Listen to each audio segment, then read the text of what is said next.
Hey guys, I'm Rick, and that is One Big Pile of Bricks with our amazing guest, Judy. Woo!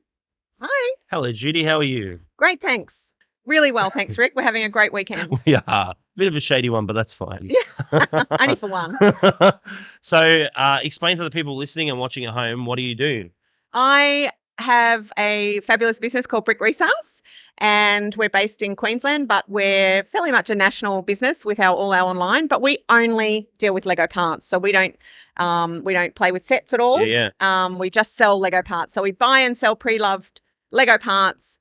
All about the circular economy and recycling the Lego. Yeah. And when we first met, 2015? 2015-ish, yeah. So explain to everyone listening and watching at home how your setup is usually at events, with the exception of this one. Yeah, so prior to COVID, we were an events-based business. So we would go to events with our Lego parts. People would scratch through the parts and That was loud, pick man. all their pieces, and Like, and we would have lots, tens of thousands of parts, hundreds of thousands of pieces for people to pick through, and we sell it by weight. Now, since COVID helped us a lot by putting us online. Yeah. So we went national. We've opened a massive 640 square metre showroom in Coopers Plains in Brisbane. Wow. And we sell Lego parts. So we have over 800 kilos on the floor of the showroom, plus a massive amount of displays. And it's just an amazing place. I need to find time. Not this trip, I don't think so, but next time I have to go and check it out. Look, it's evolved into something that we actually never thought or never imagined could possibly happen. And what's happened is it's become a community hub. Yeah. So people are coming to us with their displays, and they're displaying with us. So we have a whole bunch of community displays, children, adults, everybody's coming. It's just pretty much a community space where people are just coming and hanging out. It's a really amazing space. And with your business, have you noticed a lot of copycats? Oh, there's a few, but I stick to my lane. It's one of those things too in the Lego circles. I think when people see success of somebody, yes, it's like they try to clone it. Yeah, there's definitely some people that have tried. There's definitely some people that have just said, "Yep, I can do that." But the scale that we're at now is, You guys are massive. We've been doing it for 14 years. So we service a whole bunch of schools. We service corporates with the Lego Serious Play.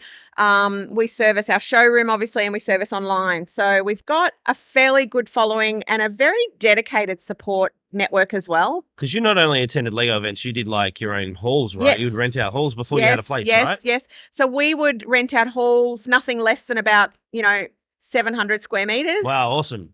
Massive. We'd have literally hundreds of kilos of, in fact, we could probably talk in tons. Yeah. Tons of Lego on the floor, all washed, cleaned, sterilised and dried before anybody got to touch it. That's the difference between certain other businesses that do it, I believe. Where you know what I'm talking about. We really focus on making sure everything's clean and sterilised. We have Lego sorters. We have one guy that's just devoted to cleaning the Lego, drying it on drying tables. So we've got a really big manual process before it even gets out to the people out there to touch, and before we send it away. That would have made it a lot easier for during COVID times when you're shipping stuff, because it's already clean. Yeah, well, we've always done that though. Even prior to COVID, when we were just events-based, we were cleaning everything, because obviously COVID was probably a reason for other people to start to clean it because, with all everything that was going around with COVID. But we've always done it. Yeah. And it's been a really big standout point for our business is when you come and buy Lego off us, it's really super clean. And we throw out all the rubbish. I do buy Lego off you. Yeah. We throw out all the rubbish. We throw out all the clones, obviously, but we also throw out the chewed bits and the discoloured bits. You get a bit of manky parts, right? Oh, we do. Always, yeah. So some of the interesting parts we found, Rick, have been, I found a live bullet. Oh, my God. Yeah, we do happy dances when we find Nerf bullets, because there's always Nerf bullets in every single lot almost. But the other one is, one time we emptied a box and it had an envelope, and we opened the envelope and there was $1,000 cash. So obviously we knew who we'd bought it from, and we went back to them and said, "Hey, are you missing something?" But she didn't realise that her son, who had done a job over the school holidays, had got some cash and he'd hidden it in there.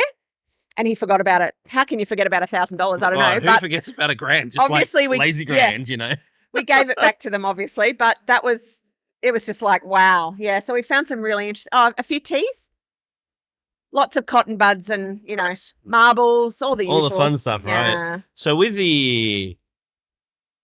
your business, do people generally come to you or do you still travel like we don't travel at all. So we a few years ago we were invited to go to Tamworth and we did a massive show there. Yeah. And that was amazing. We did displays and that was like a corporate event. We did that and that was amazing. We do the Brisbricks shows here in Brisbane. Yeah. But no, we're not really traveling much these days. The hair's changed colour. We're getting a bit older. All that sort Everything of stuff. hurts a little bit more. Everything hurts. When you're unpacking a van and you're just like, my body can't handle this anymore. That's us. Yeah. So sorry, go ahead. No, I was going to say, so we don't unpack the vans either. So with the build up of your business, I'll never forget the time you did an event and then later that evening you and your partner were going to get a whole trailer's worth of Lego. Oh, yeah. Are you still doing that stuff? Actually, no, we're not physically doing it. We have couriers that do pickups all over Australia now. We use couriers. Awesome. Yeah. We're bringing in several hundred kilos a week. Wow. And the couriers are doing, maybe up to 50 pickups a week and dropping it off at us. So it's all done by couriers now. If they don't come, if they're local, they'll come into the showroom. But if they're not local, we just organise the couriers. How did you find the change from being just a standard normal install to online? Amazing. It was a lot of lessons to learn. It was a bit of a shock, right? When you're first, you're like, whoa, what's happening here? How do you print these labels? I remember we had an event. The first event, we used to have these sales for the online store to build up the people and all that sort of stuff. And we'd put everything on sale and we'd give away prizes and all that sort of stuff.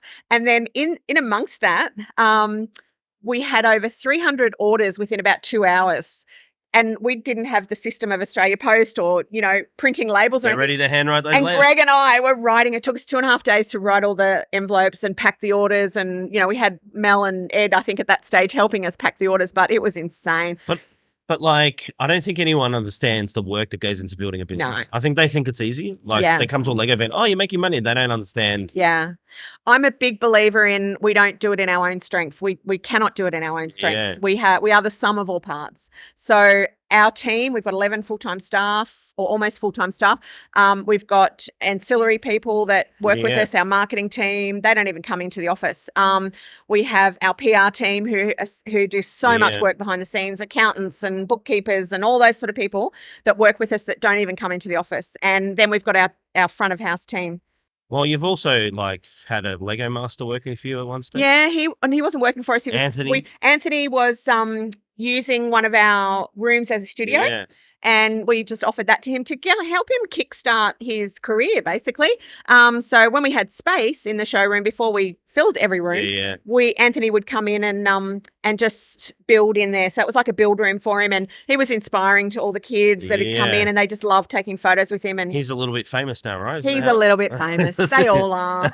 That's what happens. He's working with big YouTubers now. I think so. Yeah. I haven't actually been following anyone. I'm just kind of. Because I've got so many people that do all that stuff for me, isn't that sound terrible? But because I've got people that are doing I'm not. Nice, Judy. I'm not following. I get so tired. I don't sort of tend to do much scrolling these days. My biggest thing, business has changed so much for us. Yeah. We've been doing it a long time. 15 years for us. Yeah. It's a long time, right? Yeah. Lego's evolved so much. We wouldn't be here without things like the Lego Movie and Lego Masters and all this sort of stuff. But also too, social media has changed so much. And I feel like a dinosaur. How you just there's a new one? Yep. What? Yeah. So I manage it all. Yeah. And I'm just I said to Caroline, I said, I think I'm going to have to hire somebody soon because it's getting there's YouTube, Facebook, Instagram. Yeah. It's just so many now. Yeah. So I have 2 people that run my my social media. Plus my guy, Ed, who just does the social media side where it's the listing, and Dan, the listing of the items and things. Yeah. And then they do the social media around that. And then I have my social media, 2 people that do all the pretty stuff, I'll call it. And then I have, outside of that, I had my advertising team. So they spend all of their time. Hey, I need to be in your business. Amazing people. So you don't grow without handing that stuff over, because I'm a dinosaur too. And as much as they'll sit there and have these conversations and send these reports to me, I'll be on the phone going, okay, what does that line mean? What does that word mean? What does that mean? And it's just, I'm so blown away by one of those crazy things. We're incredibly lucky. We have great staff. Yeah. Sarah and Brett, obviously they help us run the store full time now. I'm not doing as much. I'm admin. When you get to a certain level, it's all admin. And obviously we've got Jason who does our camera stuff. Without these key guys, I don't think we'd be able to do it. No, you can't do it on your own. And everyone always goes to me, the biggest thing that I get a little bit annoyed at, and it's not everybody, but some of the general public of the male variety would always speak to me about stuff, and I'll be like, don't speak to me. Yeah. Sarah knows what's going on more than I do, man. Yeah. And it's like, wait, what? And then like Caroline specializes in like the lighting. I'm like, you need to speak. I don't know I don't know what's going on, man. He's like, what do you mean you don't know? I'm like, well, it's Caroline. He goes, oh, I don't want to speak to him. I'm like, well, you're gonna have to. Like, it's like, and it's really weird. It's not so much. I mean, everybody wants to see me, and Greg always says, you know, famous. Well, it's the juju. You're the face of Brickresales, and my PR team wants me to make more videos and do all that sort of stuff because you're the face of Brickresales, and I would love to retire at some point, sell the business, and just you know slow down, maybe work back in the business or not. But yeah, you know, eventually it's going to get to the point where someone else needs to be that person. But everybody wants a piece of me, and I love that. I love my people, but I can't do all the work as well. So I have to really balance it out. So one thing I'm struggling with, it's like the store's busy. I'm forever grateful, and like I don't like using Lego famous. It's weird, right? Yeah. Human beings love emotional attachment. Yeah. You know, we're emotional people. Yeah. Like people like me, people like you. Like it's like when they see us, they're like, oh, and they want to stop and talk. I totally don't mind and don't get, you know, that's fine. Yeah. But I'm grateful that I've got staff that when I need a break, I'm like, hey, I'm just going to like, I need half an hour just to chill out for a second. It's like today. It's that brain break. Oh, yesterday, like I spoke to so many people, and today I'm just a little bit broken. Like, I know. Your brain's exhausted. a bit broken and you're just tired and you know, you're a bit run down. Totally. So with your business, you donate to a charity? Yes, we support, we do actually support quite a few in a smaller way, not smaller organisations, but Rise Up is my charity of choice, Rise Up Australia. Are you a part of that charity? Absolutely. So my early story is like 16, 17 years ago, I left my ex-husband from abuse and moved. I'm sorry. Took out my children with me, obviously. And so Rise Up have been an amazing support for me. And they're an amazing organisation. And what I love about them is that there's no, how do I say this? There's no money being wasted on, you know, massive CEO salaries. And there's just, the structure is incredible. The work they do is insanely amazing. And I got goosebumps talking about it. I just love every piece of them. So we support them any way we can. We do the Christmas drive. We do the Easter drive. We have the Rise Up bucket on our counter. So we're always asking for donations. And very close to my heart. And I've still got a lot of friends in Rise Up, obviously. The CEO is a great friend of mine, and the whole, it's a Rise Up family. It's like our Lego family. It's a Rise Up family. So that's pretty and special. They specialise in helping domestic violence victims? Yeah. So people who have fled and have nowhere to go and need to be rehomed. Yeah. So they basically, with the assistance of the support organisations, they rehome people. So everything from, dishwashing liquid to hand soap to beds to whole house full of furniture for mum and sometimes dad and the children. Sorry, not the abuser dad. And their children, and rehome them in usually a secret location where safe environment, and just incredible. And so these people are now free from violence, and they get to live. My stepfather was a bit of an average human, I would say. I think we all know someone. I mean, obviously, my story's that story, but I think everyone's got a story where it's like a bit like cancer. Everybody's met someone who's had cancer, but I think everybody's met someone or knows someone. It's now about what you do about that. You have to speak your voice. And obviously, stepfather, long time ago, you're an adult. But if we hear or see something that we suspect, I believe that, we all have a place in this world to have to. I think too, like, and bullying as well. I think a lot of people don't realise that what abuse actually is. You know what I mean? Like, financial abuse. I thought that was the normal, for a long time. And until I was like 16, 17, everyone's like, that's not right, man. Like, exactly. And mum left him before she passed, thankfully, but he's just, sometimes people take up too much space in life. That's the nicest thing I can say. Absolutely. Without getting myself into too much you're going to make me cry in a minute. But I think that's what it is. I think we we just have to be aware of what's going on in our environments. And it's also, there's bullying out there and there's workplace bullying and then there's a lot of that going on. Oh, it's just insane. And you know what? We wouldn't allow it to happen to our children at school. So why would we let it happen in a workplace or in a volunteer organization or, in a shop up the road or, amongst friends? And I think it's speak up. I think it's one of those things too, like I was an apprentice baker, I was setting fire, like that sort of stuff. You know what I mean? Like that. And you thought that was funny. Like, and that's, it was a like, joke. that was like the thing, and then you're like, and then I reflect now and I go the way, because I obviously got staff. Yeah. And, there's HR and there's all this like, it's not that you got to be careful, but you got to like watch what you're doing, because everything all the time. You may think it's normal. Yeah. And, a touch on the shoulder, but that's not normal. You know what I mean? Like, so it's all this trying to learn, like, what's respect. And especially coming from a male. So if my staff were hugging me yesterday. So, but maybe because I'm a female I hug back because they're my friends as well. They're my family.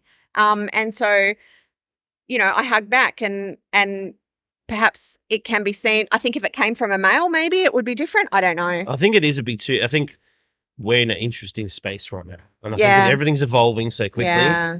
And, we can't mention any names, but there's stuff going on in the Lego community like always. And like... Always, yeah. And I just think it's going to be an interesting world once we all find our right place. Yeah. And I think, if you do the right thing, you're going to be okay. You know what? That's what I always say is, we had a guy complain to us to the ACCC to say that we were doing this wrong and this wrong and this wrong. And it was funny because the guy from the ACCC rang me and he said, look, Judy, I don't normally ring people. He said, normally we have to send you a letter and tell you that, this is a warning and all this sort of stuff. He said, but the complaints that have been made about you, he said, it's just really bizarre. And he said, I think you know this person and I think he said, I can't tell you who it is. And straight away I said the name. I knew exactly who had done it. And he said, well, I'm not really supposed to say, but yes, that did happen. And he just said, look, I'm just going to reply to this with a thanks, but no thanks kind of letter. Yeah. And so there's always people out there who are going to try and bring you down. There's people within the Lego community that will do that. There's people everywhere. It's how you stand up and put your shoulders up. You put your head on your pillow at night. You've done all the right things. We love our community. We support our community. We don't do anything wrong. Well, and I think it's, I think some people, I don't know if it's jealousy is the right word. I think some people have a lot going on in their own lives. I think also ego has a big part in it. So other people's egos, they want to try, or they maybe talked 5 years ago about trying to do what you're doing now. Oh, I've had a lot of that. Yeah, same. Oh, that's my idea. You're like, really? When did we have a conversation? Or so how did you go with your idea? We call them wannabes, not wannabes, gonna-bees, the gonna-doers, don't we? Yeah, so I was gonna do that and I was gonna do that. And you know what? It does sometimes take... You just got to step in and do it. And I encourage other people to do it. If people say to me, I'm going to do this up the coast or I'm going to do this down the coast, our first response to that is, great, we need more of this. Go for it. Well, it's funny. I'll never forget. They don't understand how much money it costs to do it as well. When we first opened our very first store in a little place called Terrelbin in Victoria. Yeah, I remember. It's a small store, like really tiny. Yeah. First day, we're pumping. We're like, this is amazing. Because opening a facility, it's like, is this going to work? Day. Like, yeah. Risks. We're pumping and this guy comes in and goes, you stole my idea. I said, sorry, what? And he goes, oh, I was going to do this. I said, oh, when did I have a conversation with you? He's like, oh, right, I didn't tell you, but and I'm like, yeah, like you can still do it. Like, it's not, like the only thing that stops you from doing something is yourself. Is you. And it's fear, right? Yeah. Is it going to work? Yeah. I'll never forget opening and every time we've moved. Yeah. Moved a lot now. I don't want to move anymore. I said, Caroline, mate, I'm capped out. I can't yeah. Because it's exhausting. It's physical. It's mental. It's financial. It's like you taking the leap from events to a venue. Yeah. It's like... Oh, massive risks. Like I'm assuming you're not going to know how it's going to work. Like, are you going to be like, are people going to come? Yeah. And the nervousness and the butterflies. And totally. And like opening day vibes. Am I going to vomit? You know how you just like, that you're about to open the door. You're like, I'm going to be sick. And everyone's like, it's going to be fine. You're like, is it though? Like, totally. Are we going to make money? Yeah. And then in your head, you're like. And then 20,000 people walk through the door and it's like, oh my God, we didn't expect this. But that support... So opening day is great, but what you need to be doing is the follow on and just keep that support going and keep. So today it is not about what stock you have. It is not about anything but how you support your community and your customers.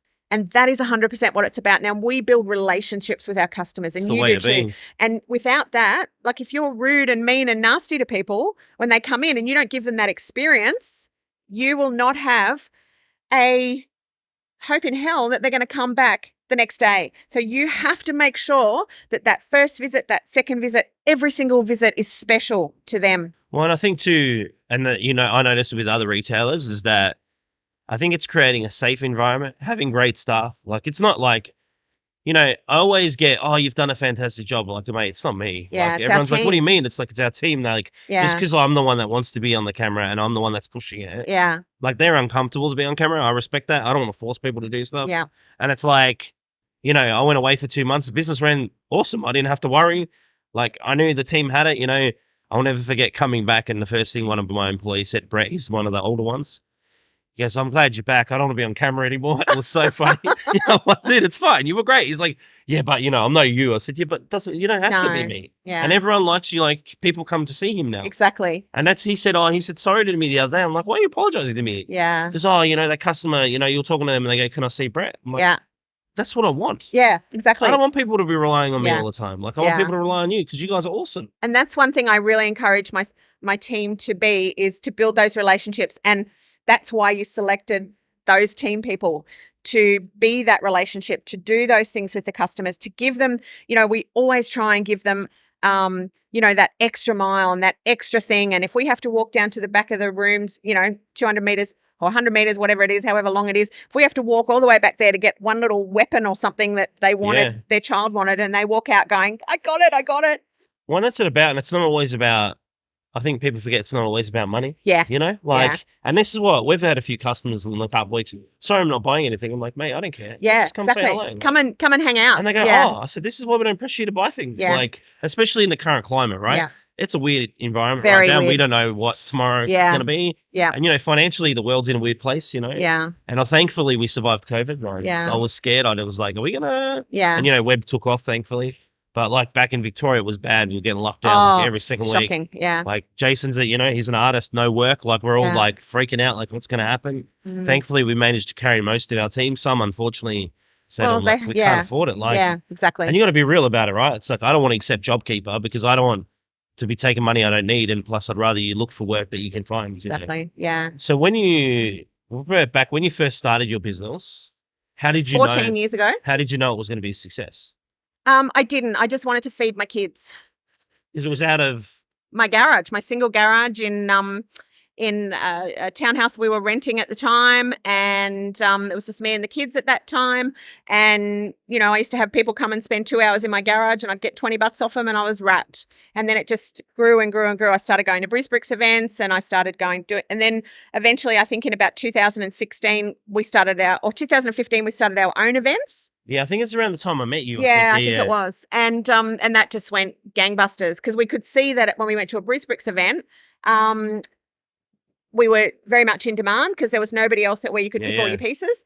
And now, it's grown. It's just been amazing. Well, I think, you know, out of weird situations, amazing things can happen. Only to good people.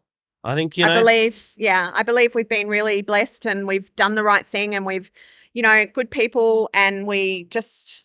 I think too that I really despise good luck. No, I don't believe in luck. You know, like, and I don't believe in luck. I think Caroline and I operate on, if you work hard enough, you create it. You know, and I think people like you and me. Yeah. Like, I don't like to be known myself because it's weird. No, but we do work really hard, and you know, we don't cut corners, and like, we can look in each other's eyes and know what the other person That's funny. does. Because we were walking past each other and we can look at each other and just talk to each other, and people are like, how? It's like just a trader thing, you know? Yeah. You're just like, I walk past the other sellers and I look at them and I go, and they're like. But it's a hobby to a lot of other people. It's our livelihood. It's our business. It's our passion. So different. So do you still love the Lego brand? Oh, yeah. Do you have moments where you're like. Never.